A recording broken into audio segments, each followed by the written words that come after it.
آپ حضرات دیکھ سکتے ہیں کہ اس سے پہلے کے جو کمرے تھے وہ کالے اور بالکل تاریک تھے، یعنی اندھیرا چھایا ہوا تھا اس میں۔ یہ کمرہ جو ہے پورا روشن ہے اور سفید پردوں سے بھرا ہوا ہے، پوری روشنی اس کمرے میں ہے۔ کیا آپ حضرات میں سے کوئی اس کی وجہ بتا سکتے ہیں؟ نہیں، جو آپ صلی اللہ علیہ وسلم کی ولادت سے پہلے کا جو زمانہ تھا وہ کفر اور تاریکی سے بھرا۔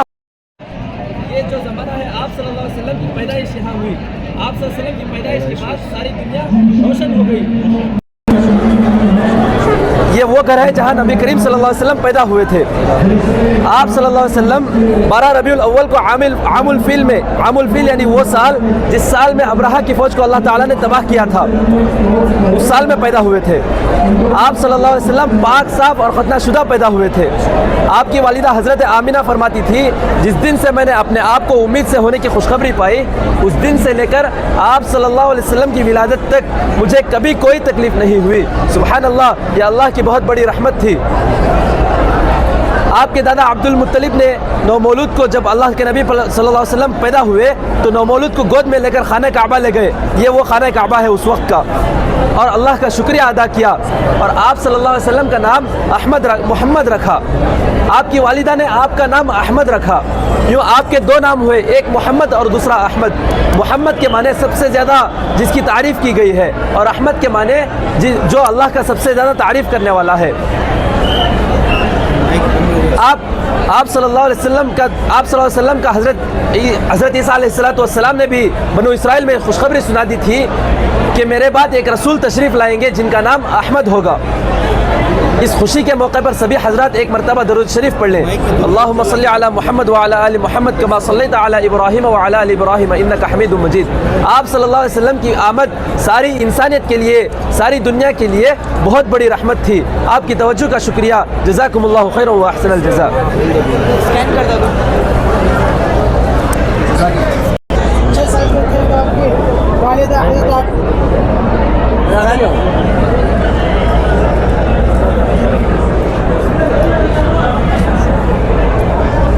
السلام علیکم ورحمۃ اللہ وبرکاتہ۔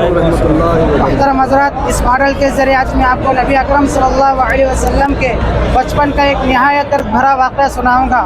جب آپ صلی اللہ علیہ وسلم اپنی والدہ ماجدہ حضرت آمینہ کے ساتھ مدینہ تشریف لے گئے، پھر راستے میں والدہ کا انتقال ہو گیا اور حضور صلی اللہ علیہ وسلم چھوٹی عمر میں یتیم ہو گئے۔ جب نبی اکرم صلی اللہ علیہ وسلم 6 سال کے تھے تو آپ کے والدہ حضرت آمینہ آپ کو مدینہ لے گئی تاکہ اپنے ننیحال سے ملاقات کرائیں۔ آپ صلی اللہ علیہ وسلم کا ننیحال بنو نجر کا قبیلہ تھا۔ چند دن آپ صلی اللہ علیہ وسلم نے مدینہ میں گزارے۔ یہ وہی شہر تھا جو بعد میں ہجرت کی منزل بنا۔ کچھ دنوں بعد حضرت آمینہ اپنے بیٹے محمد صلی اللہ علیہ وسلم اور خادمہ کے ساتھ مکہ واپس روانہ ہوئی۔ خادمہ کا نام ام ایمن تھا۔ راستہ میں ایک جگہ آتی ہے جسے ابوا کہتے ہیں، جو مدینہ سے تقریباً 180 کلومیٹر دور ہے، اس کو ابوا کہتے ہیں۔ یہ حضرت آمینہ کا قبر ہے۔ یہاں حضرت آمینہ سخت بیمار ہو گئی، افسوس وہی ان کا انتقال ہوگا۔ نبی اکرم صلی اللہ علیہ وسلم کے والد محترم تو آپ صلی اللہ علیہ وسلم کی ولادت سے پہلے ہی دنیا سے پردہ فرما گئے تھے۔ اب 6 سال کی عمر میں والدہ بھی پردہ فرما گئی۔ یوں آپ صلی اللہ علیہ وسلم مکمل طور پر یتیم ہو گئے۔ حضرت ام ایمن رضی اللہ عنہا نے آپ صلی اللہ علیہ وسلم کو سنبھالا اور مکہ پہنچا کر دادا عبد المطلب کے حوالہ کر دیا۔ عبد المطلب آپ صلی اللہ علیہ وسلم سے بے پناہ محبت کرتے تھے۔ بعد میں جب آپ صلی اللہ علیہ وسلم نے مدینہ ہجرت فرمائے تو بچپن کی یادیں تازہ کی اور فرمایا، میں بنو نجر کی گلیوں میں ایک بچے کے ساتھ کھیلا کرتا تھا، اس بچے کا نام انیسہ تھا اور یہی میں نے تیرنا سیکھا تھا۔ یہ الفاظ بتاتے ہیں کہ نبی اکرم صلی اللہ علیہ وسلم اپنے بچپن کی معصوم یادوں کو بھی یاد رکھتے تھے، اس لیے بچوں کو بچپن میں تیرنا سکھانا چاہیے۔ سبحان اللہ، اللہ تعالیٰ نے اپنے محبوب صلی اللہ علیہ وسلم کو کم سنی میں ہی والدین کے سائے سے محروم کر دیا، لیکن ہمیشہ اپنی حفاظت میں رکھا اور عظیم ترین مشن کے لیے تیار فرمایا۔ جزاکم اللہ خیر۔ دادا کے انتقال کے بعد سے ان کی ملاقات ہوئی، اسی کا ماڈل ہے۔ یہ دیکھیے لال تخت، یہ عبد المطلب کا تخت تھا۔